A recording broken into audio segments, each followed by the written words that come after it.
Jadi di awal episode kali ini, Kohaku sudah berhasil menyusup ke tempat kotak harta karun berada. Di situ Kohaku menemukan sebuah lapisan batu yang sudah ditutupi lumut.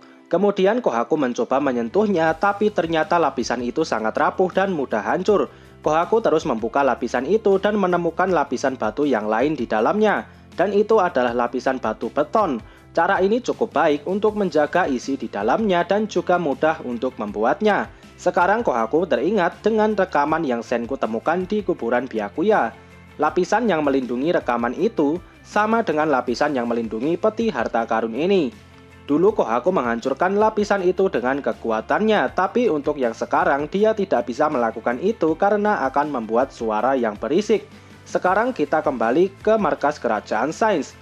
Di sana mereka kebingungan bagaimana membuka peti harta itu tanpa ketahuan. Gen berpikir andai saja ada bom yang tidak menimbulkan suara. Mendengar hal ini, Senku terpikirkan dengan silent bomb. Seperti namanya, silent bomb adalah bom yang dibuat khusus supaya tidak menimbulkan suara. Bom ini biasanya digunakan untuk menghancurkan beton di area pemukiman supaya tidak berisik. Sekarang Senku membuat bom tanpa suara itu. Senku mulai mencampurkan cairan hijau emerald dengan sebuah bubuk putih. Mereka semua mulai takut jika bahan-bahan itu meledak, tapi Senku dengan santai malah mencampur bahan-bahan itu dan ternyata itu cuma plester. Maksudnya ini seperti lapisan untuk meredam suaranya.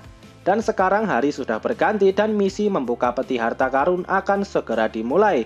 Di sini Senku langsung mengirim 3 mobil tikus kepada Kohaku. Dan untuk mengalihkan perhatian penjaga, Amaryllis dan Ginro menari di sebuah jalan. Amaryllis menari dengan sangat anggun dan semua orang menjadi terpesona. Tapi Ginro sedikit berbeda, dia tidak bisa menari dengan baik jadi dia malah diprotes oleh para penjaga. Sekarang Kohaku sudah menerima 3 mobil tikus itu dan di dalamnya terdapat banyak tabung yang berisi zat hijau dan putih yang Senku buat kemarin. Kemudian Senku memerintahkan Kohaku untuk menggali lubang yang kecil dan dalam di lapisan peti harta karun itu. Di situ Senku sudah menyiapkan alatnya. Dan sekarang Kohaku mulai menggali tapi aksinya ini menimbulkan suara goresan. Para penjaga di atas sampai mendengarnya dan mereka mulai curiga. Tapi di sini Ginro langsung menggores-goreskan tombak ke lantai. Sekarang suara berisik Kohaku tertutupi aksi Ginro ini. Kemudian Ginro berkata kalau dia ahli dalam menari menggunakan tombak. Dan Ginro langsung menari dan kali ini gerakannya sangat baik. Sekarang perhatian para penjaga sepenuhnya tertuju kepada Amaryllis dan Ginro. Dan sekarang Kohaku sudah berhasil membuat banyak lubang di sana. Kemudian Senku memberikan arahannya. Kohaku memasukkan tabung yang berisi cairan putih itu ke dalam lubang. Kemudian campur dengan cairan berwarna hijau dan sebagai langkah akhirnya tabung itu ditutup dengan kayu penahan dan bom itu sudah selesai dibuat. Sekarang hanya perlu menunggu sampai bom ini meledak. Tapi Senku berkata bom ini baru akan meledak setelah beberapa jam. Jadi setelah selesai memasang bom itu, Kohaku pergi dari sana. Dan sekarang waktu sudah malam hari dan Kohaku kembali ke tempat harta karun itu. Kohaku datang tepat waktu dan bom itu sekarang mulai meledak dan menghancurkan lapisan beton yang mengelilinginya. Dan akhirnya peninggalan selama ribuan tahun ini akan segera menunjukkan kehebatannya. Kohaku mulai memindahkan batu yang sudah hancur ini. Kohaku melakukannya dengan sangat hati-hati supaya tidak menimbulkan suara yang berisik dan juga tidak menghancurkan harta di dalamnya. Tapi ternyata tabung kaca yang ada di dalamnya malah pecah. Suaranya cukup keras sampai didengar oleh penjaga di atas. Dan Kohaku semakin kaget karena isi dari tabung itu cuma tumpukan pasir. Tapi Kohaku teringat dengan perkataan Senku di zaman dulu. Bahkan serpihan dari tanah saja bisa jadi memiliki pengaruh yang besar. Kemudian Kohaku membawa semua pasir itu pergi menggunakan bajunya. Dan tak berselang lama para penjaga sampai di tempat peti harta karun. Tapi Kohaku sudah berhasil kabur dari sana. Para penjaga ini mengira batu-batu ini jatuh dengan sendirinya.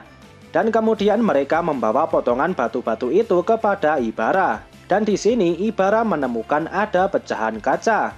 Sekarang hari sudah berganti dan Kohaku mengirimkan pasir temuannya dengan mobil tikus. Di sini Suika yang mengambil mobil itu dan langsung membawanya ke tempat persembunyian. Senku kemudian menuang pasir itu dan ternyata itu adalah pasir emas. Senku menduga emas ini berasal dari sungai di sekitar sini. Kemudian Senku melihatnya lebih dalam menggunakan kaca pembesar dan Senku akhirnya menemukan sebutir platinum di sana. Senku sebenarnya ingin platinum seukuran ujung jarinya, tapi Senku berkata kalau platinum itu sangat sulit dicari, dan jika mencarinya di sungai mungkin butuh waktu 1 dekade untuk menemukannya. Jadi walaupun cuma ada 1 butir, ini sudah sangat berarti. Senku kemudian melihat tumpukan pasir itu sekali lagi dan ternyata di sana masih ada beberapa butir platinum yang lain. Jika ditotal sekitar ada 10-an butir platinum. Mereka kemudian bertanya-tanya berapa dekade yang para astronot lalui sampai bisa mengumpulkan semua mineral berharga ini. Dan sekarang kita masuk ke flashbacknya Byakuya. Saat itu dia bersama banyak anak kecil dan sedang mengumpulkan mineral.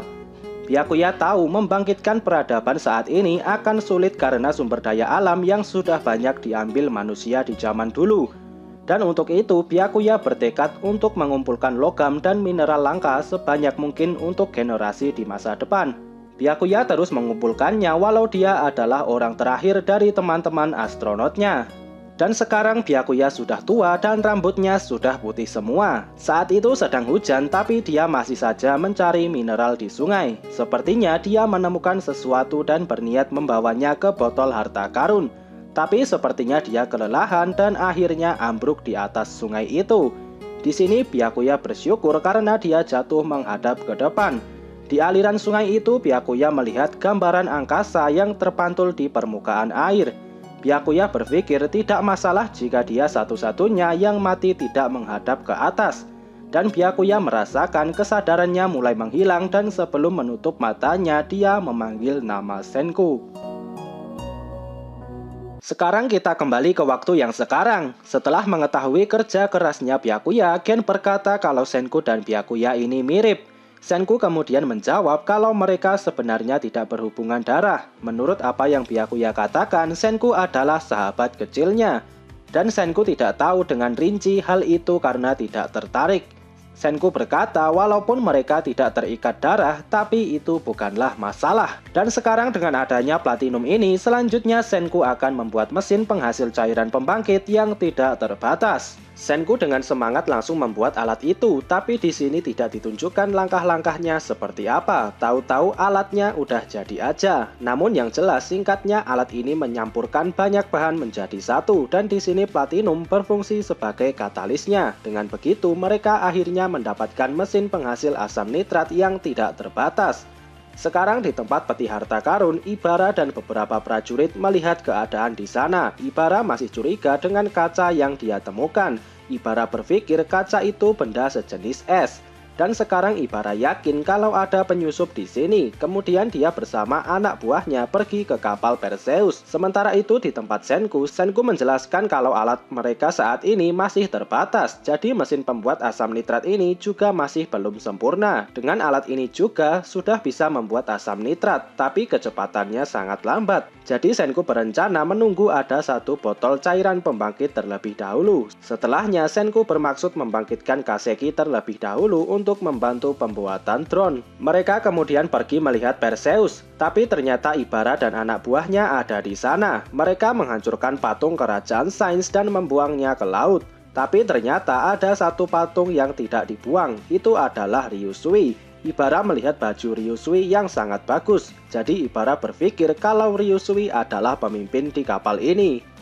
Kemudian Ryusui dibawa ke istana dan diikat di sebuah pohon. Di sini Ibara mengumumkan kalau mungkin ada pengkhianat di sini. Jadi para harem yang baru disuruh untuk menghancurkan patung Ryusui. Dan jika ada yang tidak terima, sudah pasti dia akan ketahuan.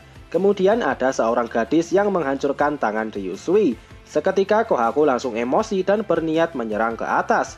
Tapi Amaryllis bisa menahan Kohaku dan Ginro berkata kalau mereka bisa menyatukan patungnya lagi maka itu tidak masalah.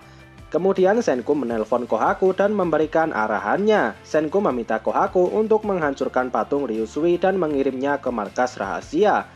Setelahnya Kohaku menjadi lebih tenang dan bisa berpikir jernih. Dan sekarang adalah giliran Kohaku yang maju untuk menghancurkan patung. Di sini bukan cuma 1 pukulan. Kohaku langsung menghancurkan patung Ryusui menjadi potongan yang kecil-kecil. Amaryllis dan Ginro yang tidak tahu rencananya langsung melongo karena tidak percaya. Tapi di sini Amaryllis langsung paham dan mengumpulkan potongan patung itu. Mereka kemudian membawa potongan ini pergi. Di sini Kohaku menjelaskan kalau dia sengaja memotongnya dengan potongan yang rapi. Kemudian Kohaku mengirim potongan-potongan ini menggunakan mobil tikus. Sekarang di markas, Suika mencoba membuka mobil itu dan dia kaget karena isinya adalah potongan tubuh manusia. Dan karena mobil itu kecil, jadi cuma bisa membawa beberapa potongan saja. Tapi itu bukan masalah, mereka cuma perlu bolak-balik untuk mengirim potongan-potongan ini. Dan sekarang semuanya sudah selesai dikirim dan penyatuannya juga sudah selesai.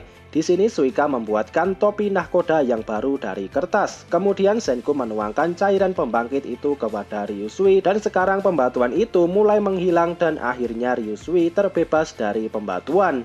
Dan sekarang Ryusui resmi menjadi orang pertama yang bangkit 2 kali dari pembatuan. Sekarang mereka mempunyai sang Raja Lautan. Dengan begitu akan lebih mudah untuk menemukan potongan tubuh Kaseki. Oke, sekian dulu video kali ini. Semoga videonya bermanfaat. Subscribe channel ini dan sampai jumpa di video selanjutnya.